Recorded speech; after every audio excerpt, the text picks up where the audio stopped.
બેઝિસિટી of nitrogen containing compound, nitrogen યુક્ત કાર્બનિક સંયોજનોમાં બેઝિકતા. તેમાં basicity of aliphatic amines, aliphatic એમાઇનની બેઝિકતા. તો અમાઇન સંયોજનો H2O ના જલીય દ્રાવણમાં તો આ પ્રકારના એમોનિયમ આયન બનાવે પ્લસ OH માઇનસ. અહીંયાની basicity directly proportional to stability of ammonium ion, basicity directly proportional to plus I power of group, and basicity directly proportional to 1 upon minus I power of group. એટલે કહેવાનો મતલબ બેઝિકતા plus આઈ અસરના સમપ્રમાણમાં, જ્યારે બેઝિકતા minus આઈ અસરના વ્યસ્ત પ્રમાણમાં હોય. વાયુ સ્વરૂપમાં અને નોન એક્વિયસ સોલ્યુશનમાં બેઝિકતાનો ક્રમ આવે તૃતીયક એમાઇન ગ્રેટર દેન દ્વિતીયક ગ્રેટર દેન પ્રાથમિક ગ્રેટર દેન એમોનિયા. કારણ કે તૃતીયકમાં દાતા સમૂહ વધારે જોડાયેલા હોય 3, જેની પ્લસ આઈ અસર વધારે, એટલે બનતો એમોનિયમ કેટાયન સ્ટેબલ થાય, કારણ કે પ્લસ આઈ અસરને કારણે નાઇટ્રોજન ઉપર ધનભાર ઘટે, સ્ટેબિલિટી વધે. સોલ્વેશન ઇન્ક્રીઝ સ્ટેબિલિટી ઓફ કેટાયન, સોલ્વેશનના કારણે કેટાયનની સ્ટેબિલિટી વધે, એટલે બેઝિકતા જે છે એ મુજબ એમાં ફેરફાર થાય. જલીય માધ્યમમાં બેઝિકતાનો ક્રમ કેવો હોય તો એ આપણે સમજતા જઈએ. અહીં પ્રાથમિક એમાઇન હોય તો એ કેટાયન મોર સ્ટેબલ થાય, less steric hindrance to hydrogen bonding, hydrogen બોન્ડિંગમાં સ્ટેરિક ઇન્ડ્રન્સ ઓછો. જ્યારે દ્વિતીયકમાં અલ્કાઇલ સમૂહ સ્ટેરિક ઇન્ડ્રન્સ થોડોક વધે, જ્યારે તૃતીયકમાં સ્ટેરિક ઇન્ડ્રન્સ ખૂબ વધારે, less stable cation, more steric hindrance to hydrogen bonding. Due to solvation and steric effect, basicity order primary greater than secondary greater than tertiary. Solvation અને અવકાશી અવરોધને આધારે બેઝિકતાનો આ ક્રમ થાય, પરંતુ જલીય દ્રાવણમાં બધા જ ફેક્ટર ધ્યાનમાં લઈએ ને, consider all factor in aqueous solution, basicity order જો મિથાઇલ એમાઇન હોય તો દ્વિતીયક ગ્રેટર દેન પ્રાથમિક ગ્રેટર દેન તૃતીયક ગ્રેટર દેન મિથાઇલ, અને એ સિવાયના આલ્કાઇલ એમાઇન હોય મિથાઇલ સિવાયના, દાખલા તરીકે ઇથાઇલ એમાઇન, તો દ્વિતીયક ગ્રેટર દેન તૃતીયક ગ્રેટર દેન પ્રાથમિક ગ્રેટર દેન એમોનિયા થાય. આ પણ આપણે ડિટેલમાં તમે ટેક્સ્ટ બુકમાં અભ્યાસ કરી ગયા ને લખેલો પણ છે. અગત્યનું, બેઝિસિટી ઓફ એરોમેટિક એમાઇન્સ, બેઝિસિટી અને નંબર ઓફ રેઝોનેટિંગ સ્ટ્રક્ચર વચ્ચેનો સંબંધ વ્યસ્ત હોય. એનો અર્થ જેમ રેઝોનેટિંગ સ્ટ્રક્ચર વધે બેઝિસિટી ઘટે. દાખલા તરીકે બેન્ઝીન ઉપર NH2, એનિલિન, એના બધા રેઝોનેટિંગ સ્ટ્રક્ચર છે. તમે જોઈ શકો છો આ 3 બંધારણમાં non availability of electron pair of nitrogen, એટલે 3 બંધારણમાં નાઇટ્રોજન ઉપર ઇલેક્ટ્રોન જ નથી, વિસ્થાનીકૃત છે, એની બેઝિકતા ઓછી. એટલે એનિલિન અને એમોનિયામાં એમોનિયાની બેઝિકતા વધારે, એમોનિયા કરતાં એલિફેટિક એમાઇનની વધારે. પછી એવી જ રીતે અહીંયા NH2 સાથે એક બેન્ઝીન ચક્ર, અહીંયા દ્વિતીયક અને આ તૃતીયક. તો જેમ બેન્ઝીન ચક્ર વધે ને એમ રેઝોનેટિંગ સ્ટ્રક્ચર વધે. રેઝોનેટિંગ સ્ટ્રક્ચર વધે એટલે નાઇટ્રોજન પરનું લોન પેર વધુ વિસ્થાનીકૃત, બેઝિકતા ઘટે. એટલે અહીં આપેલું number of resonating structure increases, basicity decreases. Basicity of substituted aniline, વિસ્થાપિત એનિલિનમાં બેઝિકતા. Para substituted aniline is more basic than ortho substituted aniline due to ortho effect. Case 1, group has minus R minus I effect. એટલે minus R minus I અસર ધરાવતા સમૂહ હોય ત્યારે, જેમ કે NO2 સમૂહ, ઓર્થો, મેટા, પેરા, એનિલિન. એનિલિનમાં no group, maximum electron density on nitrogen.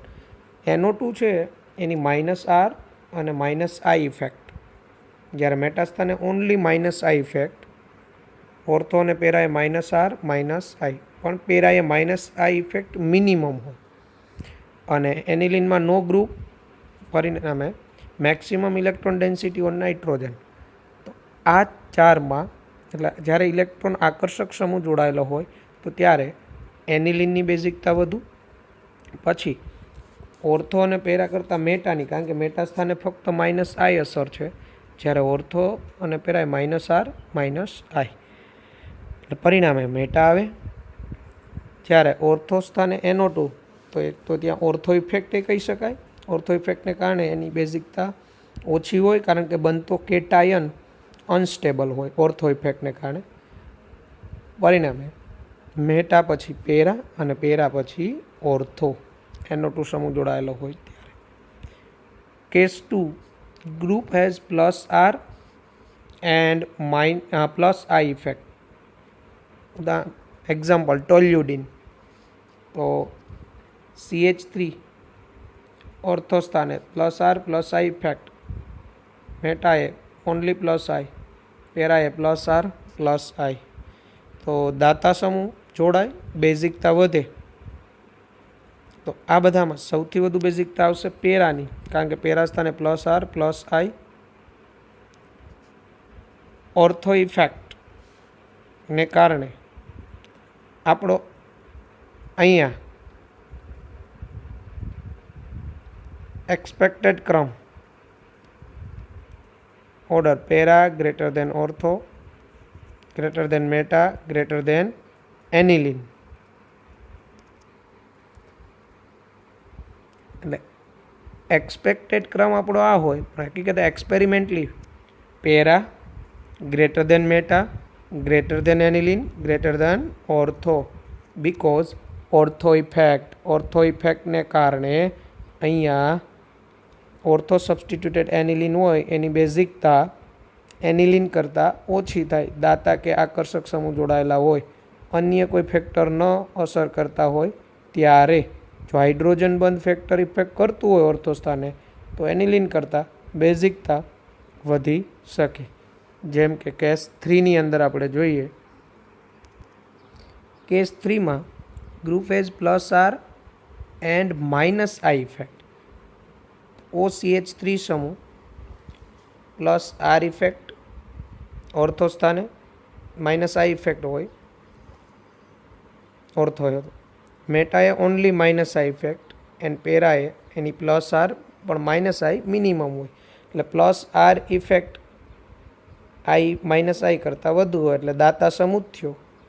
તો અહીંયા બેઝિકતાનો ક્રમ આપણે કહેવા જઈએ તો +R ઇફેક્ટ પેરા સ્થાને તો para greater than aniline greater than ortho greater than meta. તો અહીંયા ઓર્થો ગ્રેટર દેન મેટા શા માટે આવેલું? તો અહીંયા એક અસર કરતું પરિબળ હોય. અહીંયા ઓક્સિજન પાસે લોન પેર હોય, આનો જે કેટાયન બને હાઇડ્રોજન બંધને કારણે સ્ટેબલ હોય, એટલે હાઇડ્રોજન બંધને કારણે ઓર્થો ઇફેક્ટ થોડી ઘટાડે. પરિણામે આ પ્રકારનો ઓર્ડર રહેશે.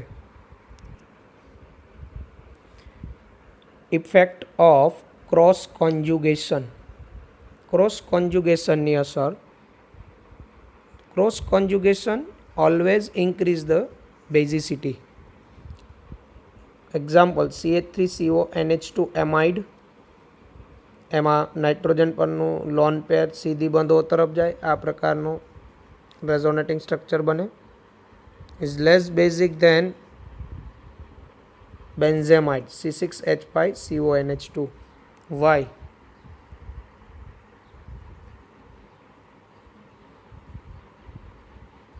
And also amine CH3CONH2 amine કરતાં ઓછો બેઝિક હોય, કારણ કે એમાઇનમાં નાઇટ્રોજન ઉપર લોન પેર સ્થાનીકૃત હોય, એમાઇડમાં તમે જોઈ શકો વિસ્થાનીકૃત હોય. હવે આ ઇથેનેમાઇડ અને બેન્ઝેમાઇડમાં તો benzamide is more basic than ethanamide. Why? તો અહીંયા C દ્વિબંધો group is in conjugation with both benzene ring and NH2. એટલે C દ્વિબંધો બેન્ઝીન રિંગ અને NH2 બંને સાથે રેઝોનન્સમાં હોય, એટલે અહીંયા NH2 પર લોન પેરનું પ્રમાણ વધારે હોય, જ્યારે CH3CONH2માં લોન પેર વધુ વિસ્થાનીકૃત હોય. પરિણામે આમ બેઝિસિટીનો ક્રમ ટોટલ કહીએ તો ગ્વાનિડીન nitrogen containing કમ્પાઉન્ડમાં highly more basic compound guanidine, then aliphatic amine, then ammonia, then aromatic amine, then imine, then amide and cyanide.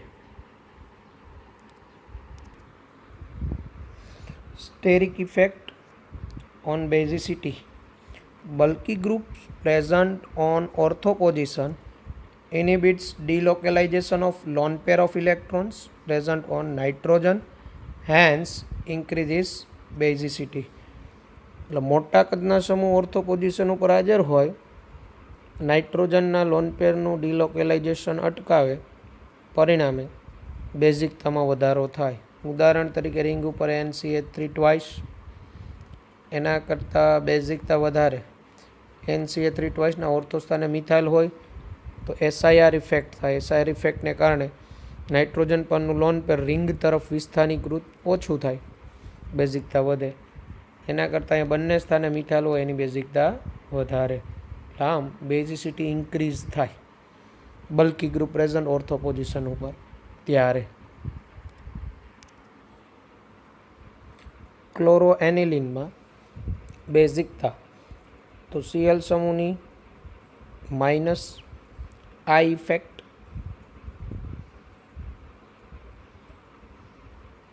Minus I અસર એ બેઝિકતામાં ઘટાડો કરે.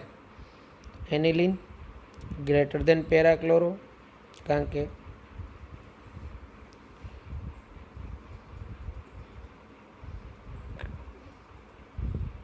Greater than meta, greater than ortho.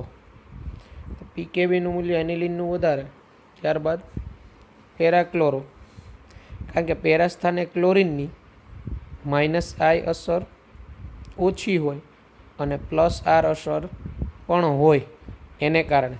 જ્યારે મેટા સ્થાને ફક્ત minus I અસર જ હોય અને ઓર્થો ઇફેક્ટને કારણે ઓર્થોક્લોરોએનિલિનની બેઝિકતા ઓછી. Similar with bromoaniline. Here structure NH2, અહીંયા NO2 ઉપર અને SIR ઇફેક્ટને કારણે આ NO2 આઉટ ઓફ પ્લેન થાય પેરા સ્થાનનું, એટલે એની માઇનસ R અસર આ NH2 ઉપર લાગે નહીં, એટલે માઇનસ R અસર ઓછી, સાપેક્ષ બેઝિકતા વધુ. ત્યારે અહીંયા NH2, અહીંયા CNની માઇનસ R અસર આ NH2 ઉપર લાગે એટલે NH2નું ઇલેક્ટ્રોન યુગ્મ નાઇટ્રોજન પરનું વધુ વિસ્થાનીકૃત.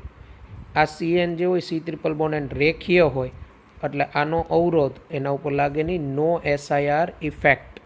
એટલે SIR ઇફેક્ટને કારણે NO2ની માઇનસ R ઘટી જાય, પરિણામે નાઇટ્રોજન પરનું લોન પેર ઓછું વિસ્થાનીકૃત રહે, બેઝિકતા વધે.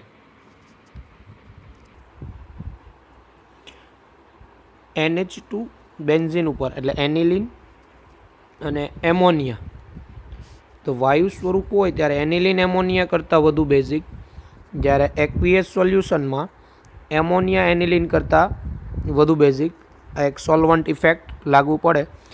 જલીયમાં એમોનિયા હોય ને એનું હાઇડ્રેશન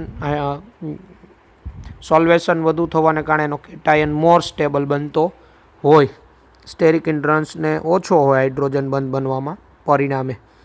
ઓકે, જ્યારે એમોનિયા અને પિરિડિનમાં, તો જલીય દ્રાવણમાં એમોનિયાની બેઝિકતા પિરિડિન કરતાં વધારે, જ્યારે વાયુ સ્વરૂપમાં પિરિડિનની બેઝિકતા એમોનિયા કરતાં વધારે, પણ સોલ્વન્ટ ઇફેક્ટ આગળ જોઈએ એમ. બેન્ઝાઇલેમાઇનમાં નાઇટ્રોજન ઉપર લોન પેર સ્થાનીકૃત હોય, જ્યારે એનિલિનમાં નાઇટ્રોજન પરનું લોન પેર રેઝોનન્સને કારણે વિસ્થાનીકૃત હોય, તો સ્થાનીકૃતવાળાની બેઝિકતા વધારે. એવી જ રીતે મિથાઇલેમાઇન, એલિફેટિક એમાઇન, બેન્ઝાઇલેમાઇન, એમોનિયામાં મિથાઇલેમાઇનની બેઝિકતા વધારે, કારણ કે એ sp3 સંકરણનો કાર્બન, જ્યારે અહીંયા CH2 NH2માં pH કેવો હોય, pHનો કાર્બન sp2 હાઇબ્રિડાઇઝ કાર્બન.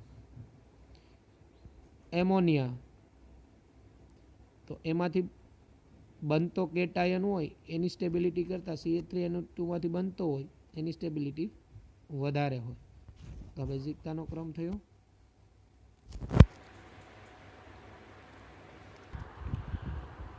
એવી જ રીતે CCl3 સમૂહ પેરા સ્થાને, મેટા સ્થાને અને ઓર્થો સ્થાને હોય તો માઇનસ આ ઇફેક્ટને આધારે બેઝિકતાનો ક્રમ નક્કી થાય તો CCl3 ઓર્થો સ્થાને માઇનસ આઈ વધુ, ત્યારબાદ મેટાએ, ત્યારબાદ પેરાએ. તો એનિલિનની બેઝિકતા તો આના કરતાં વધારે જ હોય કારણ કે માઇનસ આઈ અસર વધે, બેઝિકતા એનિલિનમાં ઘટે. તો aniline greater than para, greater than meta, greater than ortho, minus I ઇફેક્ટને કારણે. હવે think about it. Ammonia is it acid, base or both? તો વિથ સ્ટ્રોંગલી બેઝિક રિએજન્ટ, જો ખૂબ જ પ્રબળ બેઝિક પ્રક્રિયક હોય it can act as a acid, loss of H+, તો પોતાનો H+ ગુમા. It can donate lone pair to electron pair seeking species, can act as a base. It can act as both. It can donate lone pair to electron pair seeking species, એટલે જેની પાસે electron યુગ્મની ઉણપ હોય તો એને lone pair donate કરે અને પોતે બેઝ તરીકે વર્તે. એટલે એમોનિયા છે ને એ એસિડ અને બેઝ બંને તરીકે વર્તી શકે. Acid, base. It can act as both acid or base.